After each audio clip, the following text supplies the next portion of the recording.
I don't know why am I coughing so much today. It is because the AQI today is extremely poor. What is that? You don't know the impact of AQI on your lungs? No. No issues.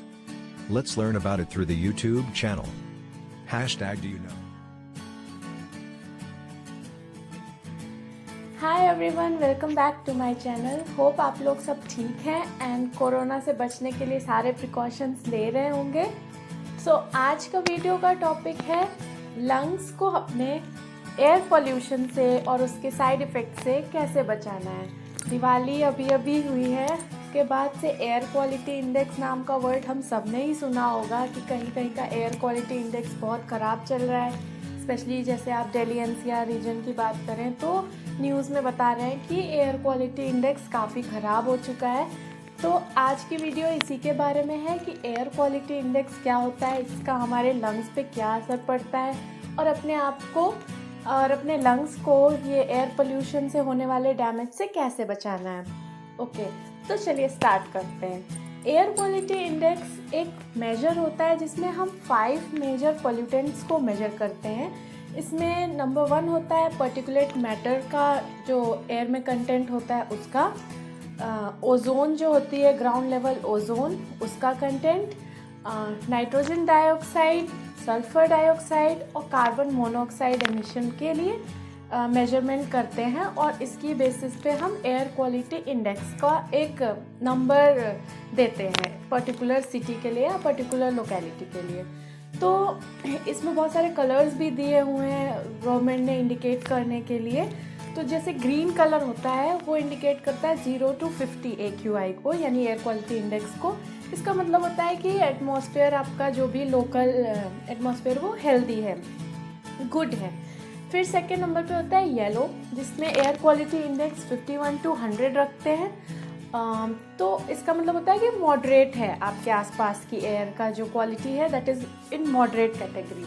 उसके बाद आता है orange. Orange में होता है 101 से 150 तक। उसका मतलब होता है कि अनहेल्दी है एयर सेंसिटिव लोगों के लिए, जैसे जिनको ब्रीदिंग प्रॉब्लम है, अस्थमा है, छोटे बच्चे हैं, इनके लिए अनहेल्दी हो चुकी है एयर। मगर अगर आप फिजिकली कम्प्लीटली फिट हैं तो आपको इतना प्रॉब्लम नहीं होगा। उसके बाद आता है रेड कैटेगरी, 151 से 200 तक का AQI। इसका मतलब होता है कि अनहेल्दी हो चुकी है एयर सबके लिए, ऑलमोस्ट सबके लिए। इसके बाद आता है पर्पल, 201 से 300 तक के लिए। इसका है मतलब कि ये वेरी अनहेल्दी हो चुका है, लाइक एक तरीके से अलर्ट है सबके लिए कि एयर क्वालिटी इंडेक्स बहुत ही ख़राब हो चुका है आपके लोकेलिटी का। इसके बाद लास्ट कैटेगरी होता है 300+ AQI का। इसका मतलब होता है कि मरून कैटेगरी है, जो कि इसका मतलब है कि हज़ार्डस हो चुकी है आपके आसपास की एयर जो है, जो आप ब्रीथ कर रहे हैं। तो ये एक इमरजेंसी कंडीशन हो जाता है। तो गवर्नमेंट इस सिचुएशन में इमरजेंसी डिक्लेयर कर देती है कि एयर क्वालिटी इंडेक्स बहुत ही ज़्यादा ख़राब हो चुका है। ओके, तो अब इसका इफ़ेक्ट क्या होता है हमारे लंग्स पे। अगर सपोज़ आपके यहाँ का एयर क्वालिटी इंडेक्स अनहेल्दी या हज़ार्डस जोन में चला गया हुआ है तो इसका इफ़ेक्ट क्या क्या होता है। सबसे ज़्यादा तो जो आपके एयरवेज हैं, नोज़ और लंग्स, ये अफेक्टेड होते हैं। इनमें इरिटेशन होने लगता है, कॉफिंग होती है, सांस लेने में तकलीफ़ होती है। जिनको अस्थमा वगैरह है उनका लंग फंक्शन और भी ज़्यादा डिक्रीज़ हो जाता है, उनको तो और भी ज़्यादा तकलीफ़ होती है। चेस्ट पेन हो सकता है। जो COPD रहता है, COPD का फुल फॉर्म रहता है क्रोनिक ऑब्स्ट्रक्टिव पल्मोनरी डिजीज़, जिसमें अस्थमा, ब्रोंकाइटिस, एम्फीसीमा ये सब आते हैं, जितने भी लंग्स का प्रॉब्लम है। तो ये सब एग्रीवेट हो सकता है, जैसे आपको पहले से है तो वो और बढ़ जाएगा और ज़्यादा तकलीफ़ देने लगेगा अगर एयर क्वालिटी इंडेक्स ख़राब है तो। इसके अलावा लंग कैंसर के चांसेस ज़्यादा हो जाते हैं अगर बहुत हज़ार्डस है आपके आसपास की एयर। और इवन हार्ट डिजीज़ेस होती हैं, स्ट्रोक का प्रॉब्लम हो सकता है, नर्वस सिस्टम को भी अफेक्ट करता है एयर क्वालिटी इंडेक्स अगर ख़राब है तो। इसके अलावा यूरिनरी सिस्टम, डाइजेस्टिव सिस्टम भी अफेक्टेड हो जाता है। तो आसपास की एयर हेल्दी रहे, ये बहुत ही ज़्यादा इम्पॉर्टेंट है। तो आइए अब जानते हैं कि ऐसी कंडीशन में अपने लंग्स को हेल्दी कैसे रखना है, क्या क्या मेजर्स हमें लेने होंगे कि हमारे लंग्स ऐसी सिचुएशन में जब AQI बहुत ही ज़्यादा ख़राब है, तब भी हेल्दी रहें। तो सबसे पहला टिप मैं जो दूंगी, do not smoke. Please cigarette, तंबाकू ये सब चीज़ें ना सेवन करें, क्योंकि इससे आपके लंग्स बहुत ज़्यादा डैमेज होंगे और फिर अगर एयर क्वालिटी ख़राब होगा तो सबसे ज़्यादा प्रॉब्लम आपको ही फेस करनी पड़ेगी। उसके अलावा सबसे ज़्यादा हमें रिड्यूस कर देना है एक्सपोजर इंडोर और आउटडोर पोल्यूटेंट्स दोनों से ही। जैसे इंडोर पोल्यूटेंट्स हो सकते हैं गैशियस स्मेल जो होती है, या फिर सिगरेट की स्मेल, ये सब कुछ इंडोर पोल्यूटेंट्स होते हैं। और आउटडोर पोल्यूटेंट्स जो ये कार्बन मोनोऑक्साइड है सपोज़, और नाइट्रोजन डाइऑक्साइड है, ये सब का एक्सपोजर आउटडोर पोल्यूटेंट्स में आता है। तो ये दोनों को ही हमें रिड्यूस करना है अपना एक्सपोजर, कि हम कम से कम एक्सपोज हों ये सब चीज़ों से। डेली एक्सरसाइज करना ज़रूरी है। अपने चेकअप्स रेगुलरली कराते रहने चाहिए कि हमारा जो लंग्स वगैरह हेल्दी है कि नहीं है, हार्ट हेल्दी है कि नहीं है। हेल्दी लिविंग को चूज़ करना है।